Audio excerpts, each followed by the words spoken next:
Assalamu alaikum. I've been asked by the Executive Committee of the ISIJ to share a few thoughts about the coronavirus we are all dealing with currently. My name is Khalil Sivjee, and I, along with Dr. Selina Herji, are the co-chairs of the Health and Wellness Board of the JCC. I'm also a respirologist, and I deal with diseases of the chest all day in my practice. I've kept a very close eye on this virus, its actions in Toronto, across Canada, in the United States, and across the world. We have a lot to learn still about this virus, but we also have learned a lot about how it's spread and how it's contained, how behaviors among people help contain the virus, and how other behaviors lead to further spread. So briefly, what do we know so far?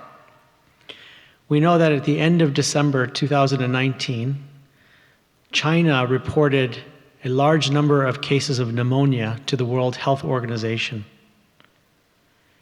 The pneumonia cases seem to be clustered in Wuhan, in the Hubei province, in central China. Eventually, the cause of this pneumonia was identified to be a coronavirus, which was named COVID-19.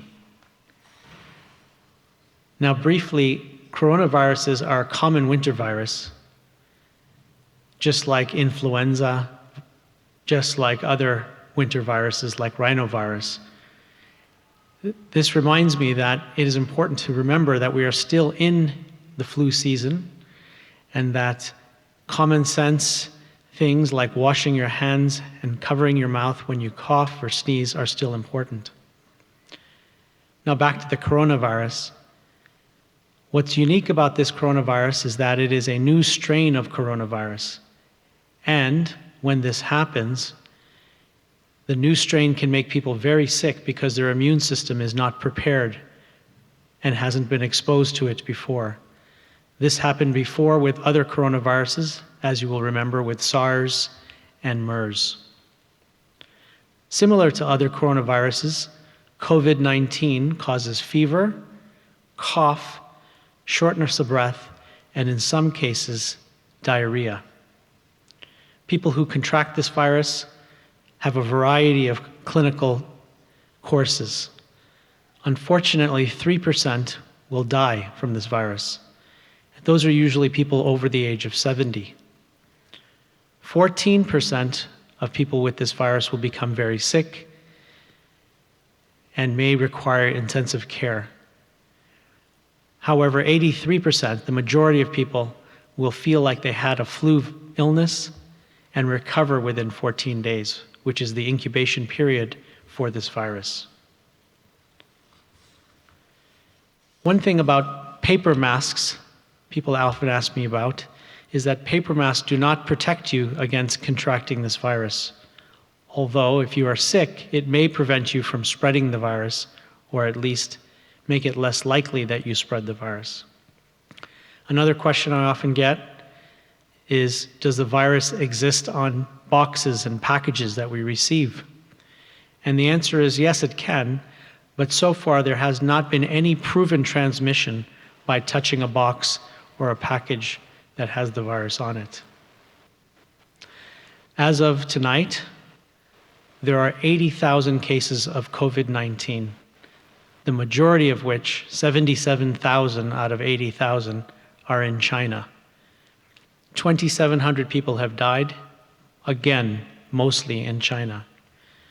There are 11 known cases of COVID-19 in Canada, 4 in Ontario, and 7 in British Columbia. So with a total of 11 cases in Canada, the good news is that you are at very low risk of contracting this virus. The bad news is that traveling to areas that have been heavily affected puts you at risk of getting the virus. And the second piece of bad news is that travelers to these areas may return and pass the virus onto you. We know that the highest risk areas are China, mainland China, Hong Kong, South Korea, And now, emerging hotspots have been identified in northern Italy and Iran. So people often ask me for travel advice. Based on what we know, my travel advice to you is do not travel to these high-risk areas. I will repeat them: China, Hong Kong, northern Italy, and Iran. But if you must travel to these areas, then please do not attend public gatherings such as religious centers, because doing so within 14 days of your return may put others at risk, and we have many vulnerable seniors in these gatherings. If during the 14 days after your return you feel ill with fever, cough, shortness of breath, or diarrhea, please call your doctor, who will then notify public health and will arrange for you to be tested. So I hope I've given you some useful information this evening. We haven't reviewed every scenario and every case. That would be impossible to do. But if you have further questions, please feel free to reach out to us at health@joffrey.org. Again, that's our Health and Wellness Board email, health@joffrey.org. Thank you for your attention, and Khudafis.